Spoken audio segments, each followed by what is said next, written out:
जननायक जनता party Haryana युवा प्रदेश अध्यक्ष दिग्विजय सिंह चौटाला कुरुक्षेत्र पहुंचे। उन्होंने कार्यकर्ताओं से मुलाकात की। दिग्विजय सिंह चौटाला ने प्रेस वार्ता के दौरान कांग्रेस और बीजेपी पर आरोप लगाए। उन्होंने कहा कि कांग्रेस मुख्य विपक्षी दल है, परंतु विपक्ष की भूमिका जेजेपी निभा रही है। दिग्विजय चौटाला का कुरुक्षेत्र पहुंचने पर जेजेपी के नेताओं, कार्यकर्ताओं और पदाधिकारियों ने जोरदार स्वागत किया। दिग्विजय सिंह चौटाला ने कुरुक्षेत्र युवा जिलाध्यक्ष राजेश पायलट और युवा प्रभारी सूर्य प्रताप सिंह राठौर को भी बधाइयां दी। इस मौके पर जेजेपी नेता जसविंदर सिंह खैरा, पार्टी जिलाध्यक्ष कुलदीप जखवाला समेत अनेक कार्यकर्ताओं ने दिग्विजय सिंह चौटाला का स्वागत किया। दिग्विजय सिंह चौटाला ने सरकार पर भी सवाल उठाए। उन्होंने कहा कि युवाओं की आवाज जननायक जनता पार्टी है। उन्होंने कहा कि जेजेपी कमेरे किसान की आवाज है। उन्होंने हरियाणा दिवस की बधाइयां भी हरियाणा प्रदेश वासियों को दी। सुनिए दिग्विजय सिंह चौटाला ने अपने कुरुक्षेत्र दौरे के दौरान क्या कुछ कहा। हमारे राजेश पायलट जी एवं सभी साथीगण, सभी कार्यकर्ता और सीनियर नेता भी हमारे सारे मौजूद हैं। पत्रकार एवं छायाकार बंधुओं, आज बड़ी खुशी है इस बात की कि हमारी नई कार्यकारिणी की घोषणा डॉक्टर अजय सिंह चौटाला जी, हमारे प्रदेशाध्यक्ष ब्रिज शर्मा जी एवं भाई दुष्यंत सिंह चौटाला जी की निगरानी के अंदर नए लोगों को जिम्मेवारी मिली है। 21 जिला के प्रधान और 15 जगहों पर प्रभारी, आपके यहाँ प्रभारी भी नियुक्त हुए हैं जैसे, वैसे 15 स्थानों पर प्रभारी नियुक्त हुए हैं। और नई टीम पूरे प्रदेश में बड़ी मजबूती से आने वाले समय में जननायक जनता पार्टी के विचारों को, जो 60% से ज्यादा आबादी है प्रदेश की युवा शक्ति, उस तक ले जाने का काम करेगी। सरकार की आज जो बेकायदियां हैं, चाहे वो बेरोजगारी को लेकर के हो, क्राइम को लेकर के हो, एग्जामिनेशन को लेकर के हो, आज जो यूथ क्राइसिस में है, जहां जॉब अपॉर्चुनिटीज नहीं है, क्वालिटी एजुकेशन नहीं है, हमारी संस्थानों, जो आपके यहाँ तो देखो हरियाणा का सबसे पुराना शिक्षा का मंदिर है कुरुक्षेत्र यूनिवर्सिटी, ऐसी यूनिवर्सिटीज को भी ग्रास्प कर लिया, कंट्रोल कर लिया, आरएसएस का ठिकाना बना करके छोड़ दिया। तो आज जो ये मुद्दे हैं, इन मुद्दों पर लड़ाई अगर भविष्य में कोई लड़ेगा तो ये नई टीम जो है बड़ी मजबूती से लड़ेगी। जिनको जिम्मेवारी मिली वो भी करेंगे, और जो जिम्मेवारी से अभी तक जिनको पद नहीं मिले हैं, आने वाले समय में हल्का के प्रधान और जिला कार्यकारिणी की जब घोषणा होगी तो प्रत्येक वो व्यक्ति जो इस संघर्ष की आग में प्रदेश के युवाओं की आवाज बढ़ना चाहता है और भाई दुष्यंत सिंह चौटाला के साथ मजबूती से खड़ा है, तो उसको हम साथ जोड़ने का काम करेंगे। आज आप देख रहे हो, चाहे कांग्रेस जो है वो विपक्ष, प्रमुख विपक्षी दल की भूमिका में जरूर है, अन्य राजनीतिक दल भी हैं, मगर पूरे प्रदेश में सरकार की अगर बेकायदियां, चाहे किसानों की बात हो, चाहे मजदूरों की बात हो, चाहे युवाओं की बात हो, महिलाओं की बात हो, चाहे लेबर तबके की बात हो, यानी किसी भी वर्ग की, चाहे व्यापारी हो, दुकानदार हो, कर्मचारी हो, अगड़ा हो, पिछड़ा हो, अगर कोई उठा रहा है आज के हालात में, जो भी मुद्दे अगर कोई आज जमीनी हकीकत माने अगर उठा रहा है, तो वो जननायक जनता पार्टी का या तो कोई नेता है या कार्यकर्ता है। इसलिए विपक्ष की भूमिका में मुझे कहते हुए कोई संकोच नहीं कि कांग्रेस और अन्य राजनीतिक दल नहीं है, बल्कि विपक्ष की भूमिका में आज भारतीय जनता पार्टी के लिए चुनौती अगर है और जनता की आवाज कोई है तो वो जननायक जनता पार्टी है। मैं फिर से दोनों नए हमारे ओजस्वी नेता हैं, इनको बधाई दूंगा। और वह मेहनत करो, आज से मेहनत करेंगे, 4.25 साल दिन रात एक करेंगे और एक एक दिल को जीत करके पार्टी के साथ जोड़ेंगे। कुरुक्षेत्र तो हमारा बहुत मजबूत पार्टी का स्थान रहा है, चौधरी देवीलाल जी के जमाने से लेकर के आज तक। पीछे दुष्यंत जी ने जब पार्टी बनाई तो उसमें भी कुरुक्षेत्र के लोगों की अहम और निर्णायक भूमिका थी सत्ता लाने में।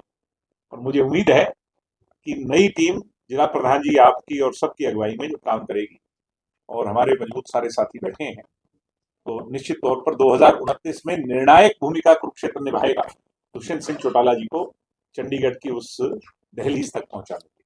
फिर से कुछ दिन पहले जननायक जनता पार्टी की युवा इकाई की तरफ से हमने सरकार को एक वीडियो जारी कर करके इस बात के लिए चेताया था, हमारे जो बच्चे हैं, नौजवान जो पीढ़ी है, लड़के लड़कियां आज वो डंकी के रूट से विदेश जाने पर मजबूर हैं, और विदेश जब वो जाते हैं तो उनको बड़ी चुनौतियां आती हैं। रास्ते में लूट लिया जाता है, ठग लिया जाता है, किडनैप कर लिया जाता है, एक्सटॉर्शन मनी मांगा जाता है, कई लोगों को अपनी जान गंवानी पड़ी है। ऐसा ही मामला एक हमारे लोगों को आज जो वर्ल्ड में वारफेयर चल रहा है यूक्रेन और रशिया के बीच में, उसके साथ जोड़ करके हमारे यहाँ से चाहे HKRN पॉलिसी के तहत चाहे और पॉलिसी के तहत किसी को यूक्रेन भेज दिया, किसी को रशिया भेज दिया, और तो और इजराइल जैसी जगह जो बिल्कुल आज के दिन एक वार क्राइसिस में है, वहां भी भेज दिया HKRN पॉलिसी के तहत। उन नौजवान युवा साथियों को आज वॉरफेयर के अंदर दूसरे देशों के लिए लड़ना पड़ रहा है और शहीद होना पड़ रहा है। एक वाकया है हमारे दाखीगढ़ी गांव का, कल आपने सुना होगा, मीडिया के सारे चैनल्स ने दिखाया है। तो मैं आज फिर सरकार को चेता रहा हूं कि जमीनों को गहने कर करके, अपना सब कुछ दाव लगा करके, रोजी रोटी के लिए करोड़ों रुपए यहां पर एजेंट्स को दे करके विदेश जाने का बच्चे प्रयास करते हैं, नौजवान पीढ़ी प्रयास करती है, और वो इन जंजाल में फंस जाती है। ये बहुत चिंता का विषय है, और मैं आज फिर सरकार को चेता रहा हूं, मुख्यमंत्री जी को, कि ये चिता ना बन जाए। जिस हिसाब से प्रारूप है कि हमारे देश के लिए कोई शहीद हो, वो एक अलग विषय है। हमें तो दूसरे देशों के लिए पाबंद किया जा रहा है, कंपेल किया जा रहा है, और उनके लिए जाकर के जान गंवानी पड़ रही है। ये बहुत शर्मनाक घटना है। मैं फिर सरकार को कहूंगा कि अभी भी हमारे बहुत सारे लोग बड़ी संख्या में, सैकड़ों से ज्यादा, हजारों की संख्या में, ये जो दुनिया में युद्ध चल रहे हैं इसमें हरियाणा, पंजाब और उत्तर भारत के हजारों बच्चे फंसे हुए हैं। मैं देश की सरकार से भी ये आग्रह करता हूं कि इन बच्चों को निकालो, वापस लेकर के आओ। ये हमारे देश का भविष्य है, ये हमारे देश की पहचान है। और हरियाणा ने तो देश को बड़े से बड़े खिलाड़ी दिए, बड़े से बड़े साइंटिस्ट दिए, और आने वाले समय में तो चीफ जस्टिस भी हरियाणा से बनने हैं। बल्कि हमारे यहाँ तो जॉब अपॉर्चुनिटीज, इंडस्ट्रीज की बात होनी चाहिए, काम की बात होनी चाहिए। उसके विपरीत आज हमारे बच्चों को बाहर की तरफ देखना पड़ रहा है। ये चिंता का विषय है। मैं आपके माध्यम से, मीडिया से बात पहुंचेगी, मैं ये बात सरकार तक पहुंचाना चाहता हूं। मुख्यमंत्री जी इस पर कार्रवाई, सख्त से सख्त कानून बनाए। ये है, उसकी बधाई पूरे प्रदेश के जनमानस को दूंगा।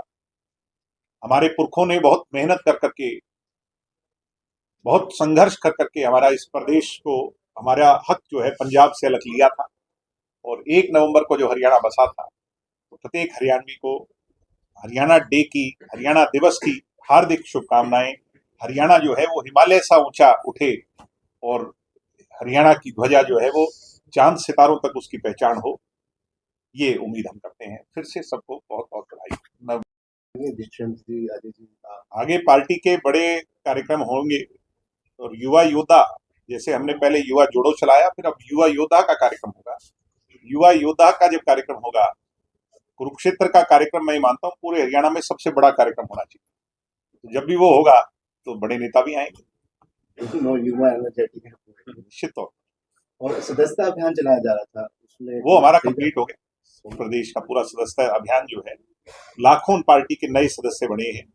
अब हमारा पार्टी की डिस्ट्रिक्ट मीटिंग, और आने वाली 10 तारीख को करनाल के अंदर स्टेट की मीटिंग, उससे पहले 2 नवंबर को हमारी फरीदाबाद के अंदर जो युवा योद्धा जिला सम्मेलन है, वो मीटिंग होगी। तो हम तो कंटिन्यूअस प्रोसेस में रहने वाले लोग हैं। कुछ लोग सीजनल फ्रूट हैं, कभी कभी आते हैं चले जाते हैं। हम तो 12मासी काम है हमारा। हम तो लोगों के बीच में रहते हैं, आज भी लोगों के बीच में है।